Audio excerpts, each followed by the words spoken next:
Welcome to our Student Survivor Caucus event, really ending our Sexual Assault Awareness Month this month at EROC. My name is Sarah McPherson. My pronouns are she, her, hers, and I am the program manager at NRAPE on campus. I'm joining you all today from State College, Pennsylvania, right in the middle of the state. If you're here, you probably know a bit about NRAPE on campus, but EROC, our mission is to end campus sexual violence through our 3 pillars of work. Those are direct support for survivors and their communities, prevention through education, and policy reform at the campus, local, state, and federal levels.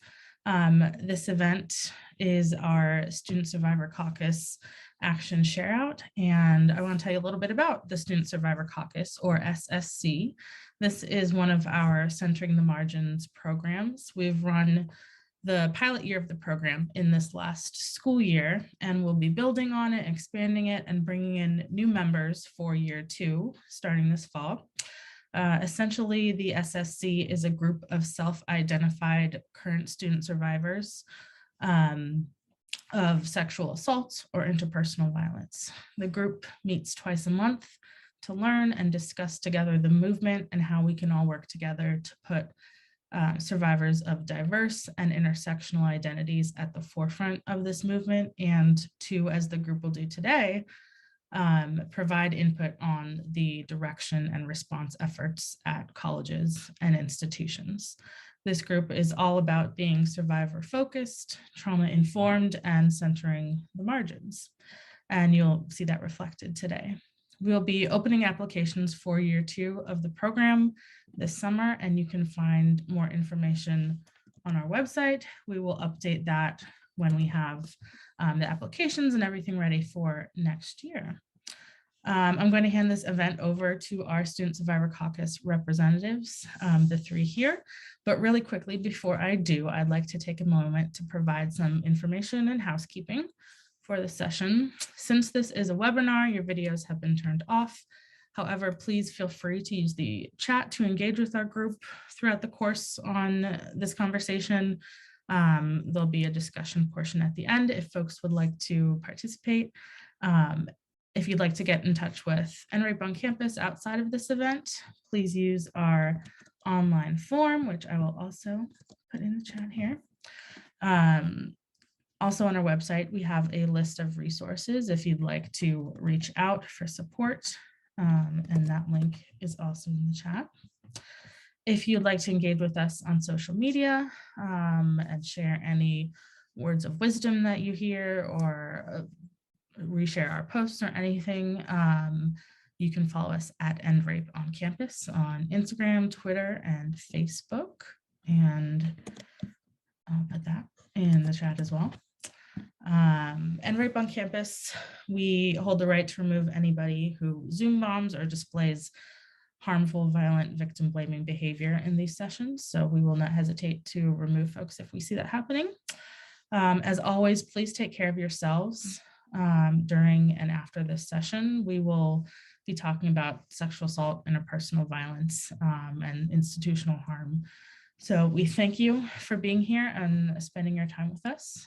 Now I'm going to be handing it over to the Student Survivor Caucus to introduce themselves and take it away. I'm going to start sharing the screen slides as well, but thank you all. Well, I'll say hello. My name is Abigail Finney, and my pronouns are she, her, and I attend Purdue University studying computer science, and it's my second to last year there. And I got involved with the Student Survivor Caucus because I wanted a way to engage with what I've experienced in a way that's empowering and centered on survivors themselves.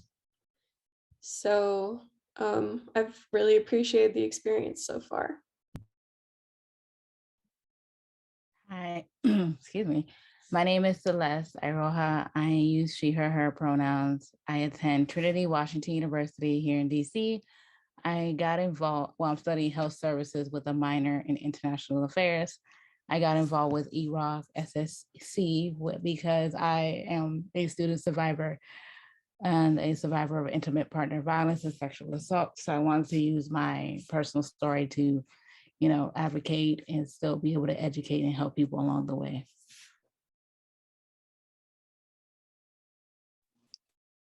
Hi, my name is Jennifer Patino. I attend Grand Canyon University.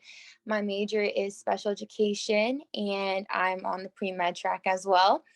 I joined EROC because I felt alone for a long time, and I finally felt power within me to speak out about my personal experiences, and definitely joining this student caucus has given me a safe space and an area where I feel like there's a community and that I'm not alone.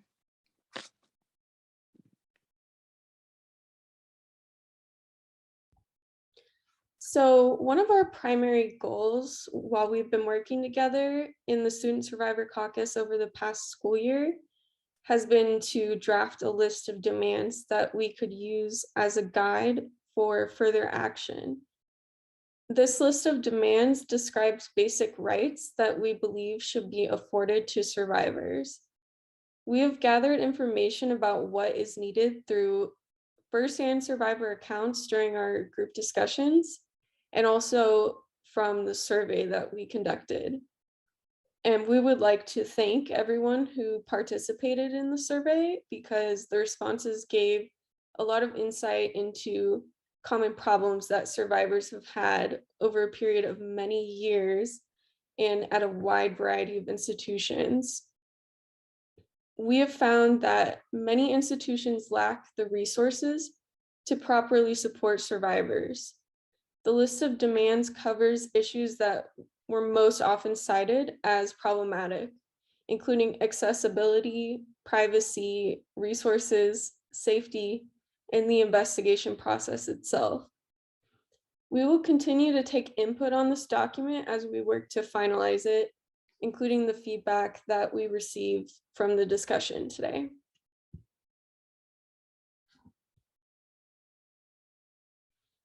So lack of access to services is a serious problem for survivors at universities.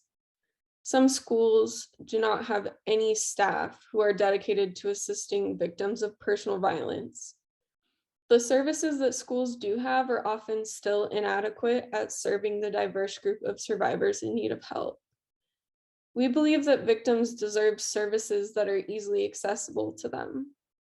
Survivors deserve the right to attend institutions that have staff trained to respond to gender-based violence, specifically who are trained to support students with disabilities, students from a variety of cultures, and students with marginalized genders and sexual orientations. Specific changes that could help targeted outreach to marginalized, specific changes that could help include targeted outreach to marginalized survivors, special training for cultural sensitivity, and making sure support staff are informed about different gender identities and sexualities and how those identities play a role in a victim's experience. Schools could also make accessibility services available to survivors, including materials in students' primary languages, and making changes to survivor spaces to accommodate for students' disabilities.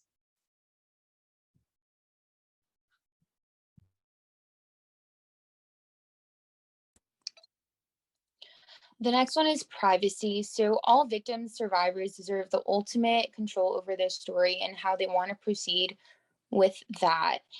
Being vulnerable about one's story is scary, and the individual should have the right to know if what they are saying is confidential. It's important that institutions provide serious training when it comes to mandated reporters, and it is essential for students to know who they can talk to that isn't a mandated reporter, but they feel heard, seen, and could proceed in how they would want to. Speaking one's story is scary for so many, and they should be allowed and respected in their choosing to report to anyone. And this includes the police, campus safety, campus police, or etc. All survivors, victims, bottom line, should be allowed to choose in how they want to report, or if they do not want to report their story, their case in their choosing, and especially being able to know who they want to be involved and who they don't want to be involved. And this includes family members, friends, and anyone else that corresponds to whom they do or do not want involved.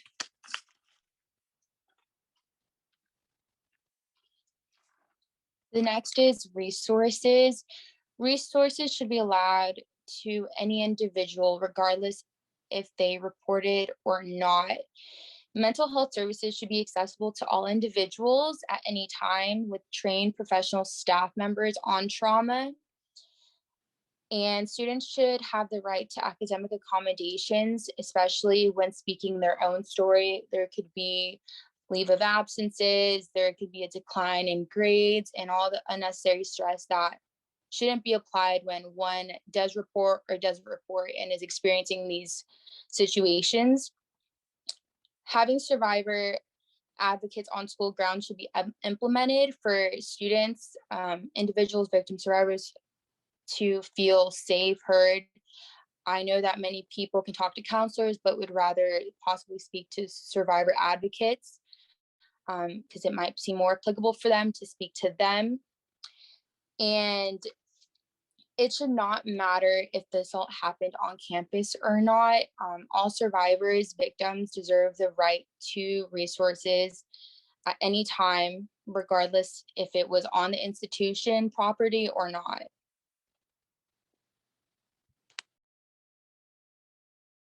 All right. So when it comes, the next one is safety. When it comes to safety, the victim or the survivor should have the right to separate spaces from the assailant, whether it be the classroom if they had class together, or even if they just were basically in a classroom when they were sitting together as well, from community spaces or parties that are open to anyone on campus, so they're not being triggered and they're not feeling unsafe. The right to know statistics about violent crimes on campus without being automatically sent those messages or those information. They should also have that option to opt in, where they have a text coming through where they can hit or text stop, and they won't get those messages anymore with their own, rather than just getting automatic emails. The right to be believed and for sense of safety to be taken seriously and not just pushed to the side or taken as a joke, because this is a very serious issue.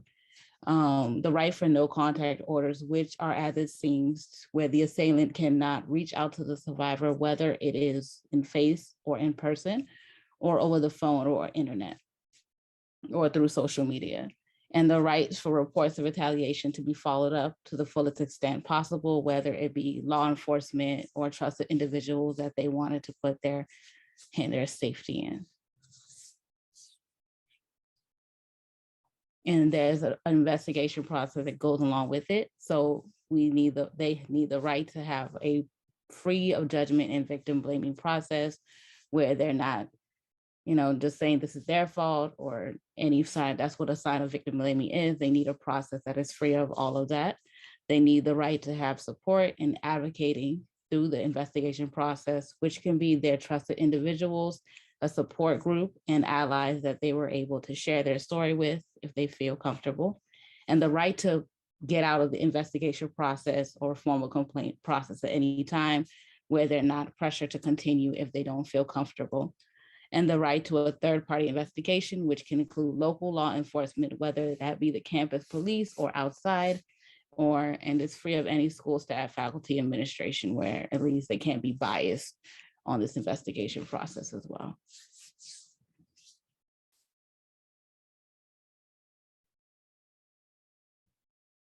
Okay.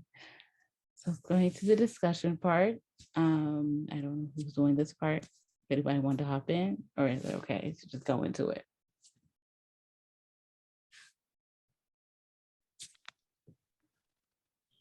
So at this time, we want to open a safe discussion space for anyone watching.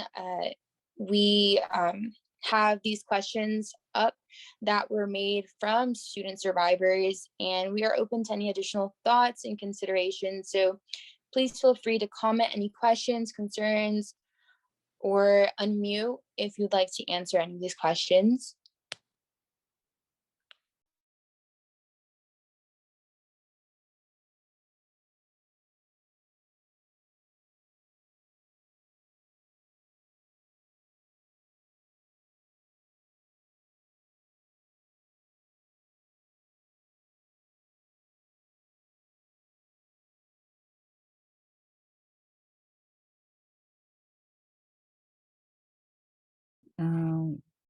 First question was, what are safeguards or guidelines do you think would have improved your experience as a student survivor? You can also put that in the chat or unmute yourself wherever you're watching from.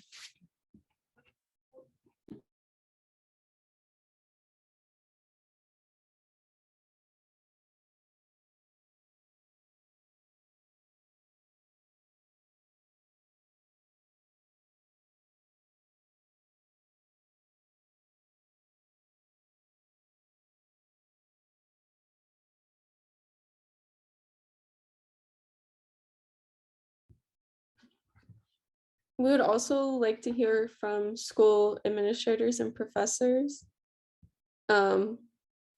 If you have any input on what would assist you in helping student survivors.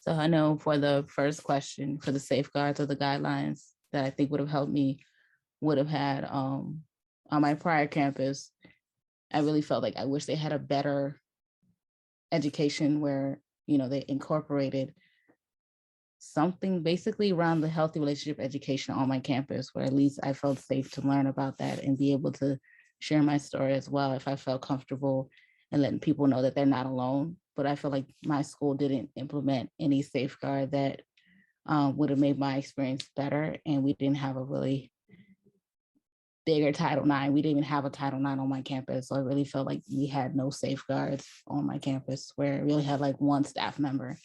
And to reach out to them was really hard because nobody was taking us seriously on our campus. So I really felt like if they had improved that, I would have had a better experience as identifying as a student survivor there as well.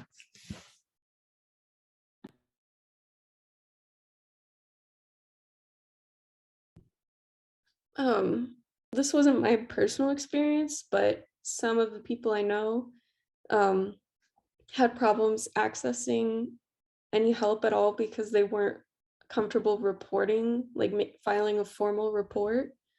So I think that is a really key change that needs to happen, being able to access support, even if you are not willing or comfortable with actually filing a formal report with the school.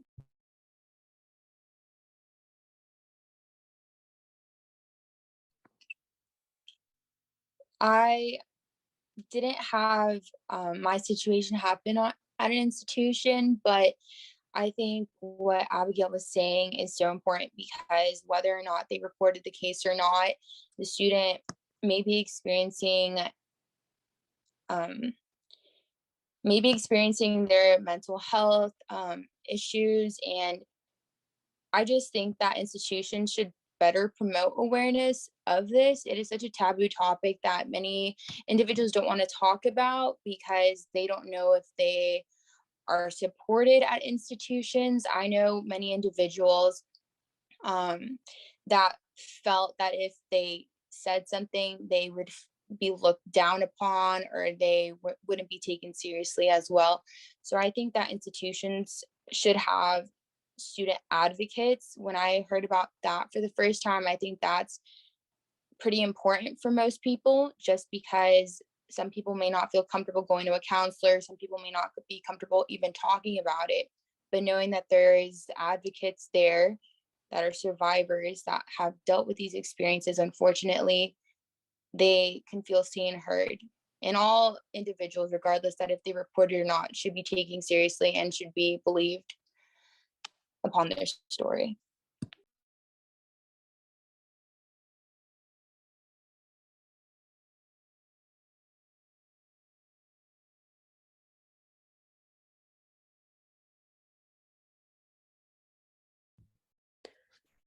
I know in terms of school staff and administrators, I think that is something that we would want to look into next as a group. What the people who would actually have to help implement these policies think about our ideas and how they could see that playing out in a real world setting.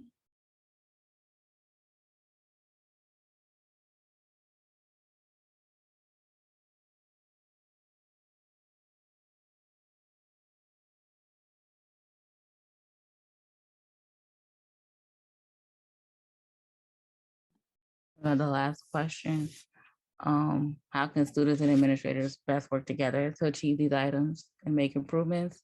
I would say that if they ask, instead of like the whole school administration just trying to make improvements for student survivors, I'd ask that they ask for student input, because they're the ones that sadly 9 times out of 10 are the ones experiencing the sexual assault or the intimate partner violence, and having their input of what they want to, you know, make better on their campus. They need to come to the student survivors as well.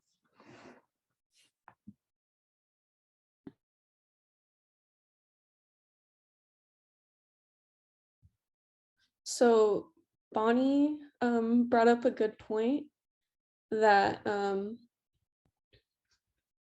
they would have had an easier time coming to terms with their experience if the university had had more resources about like consent and you know, when there are gray areas of if you're not sure if something happened to you or not, or how to define it. And I think that's something that's really relatable to a lot of survivors. I know that's a question I ask myself. So I agree that universities should definitely have more thorough education about consent and, you know, specific situations that can help people understand their own experiences. I think that is really important.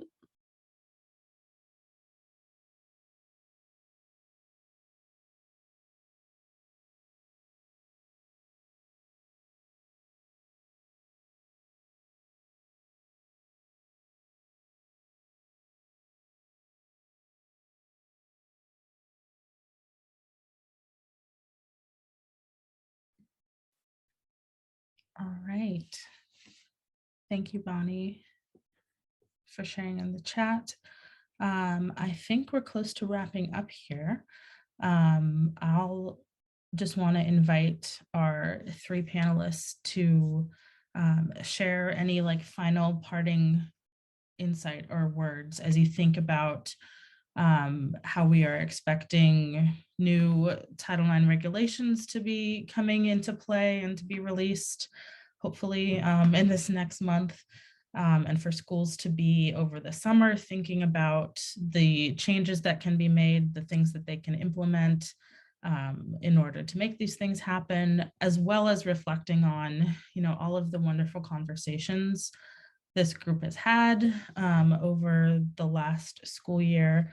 That's a lot to hold, but what would be, if you each want to just kind of give it a moment of thought and answer, what would be the biggest thing you would like to see reflected in the policy changes that might come with updates to Title IX? If you have an answer for that, and then we will wrap things up.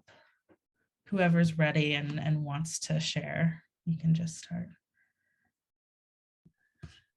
I think that I would like to see an actual requirement for universities to have a dedicated staff for dealing with gender-based violence and interpersonal violence, because I think it's an area where people need very specialized training to handle it well, and give it the attention it deserves. So I think that is really important for every school to have at least one staff member who handles cases like these specifically. Yeah, thank you, Abigail. I wholeheartedly agree. As we've talked about, it is that responsibility of the school to protect their students and to provide an equitable education opportunity and experience. That's what Title IX comes down to. And in order to do that, we know that there need to be staff to do that, to implement Title IX, to do trainings for their entire campus. So the bare minimum, yeah, would be to have at least one person. We've heard from members of our group who are at institutions where there's nobody in their Title IX departments, which we know is against compliance. So that would be a great start. Celeste or Jennifer, do you have something you'd like to share? I'd say honestly, if we're seeing these new Title IX regulations come out and we have so many big universities that many, sadly, instances may happen on their campus, we need to have a fully staffed Title IX office, and it needs to be mandated like that. So that's just something that I want them to actually implement there, so that they cannot have no staff on the Title IX office. So we need to have a fully staffed and trained as well.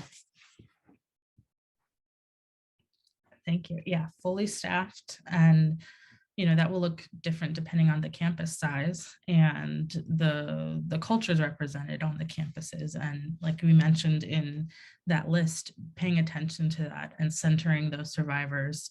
I remember in one of our meetings as a group talked about how if there's even a counselor available or the investigator or whomever is there on a campus providing support, if the suggestions that they make or the approach that they take is not culturally relevant or helpful, or could even, potentially be harmful, then it's basically ineffective. And so really highlighting that need to have trauma-informed, culturally responsive folks who can be there, be available for students to come in and, see themselves represented in the office that they're walking into or calling into as well is important.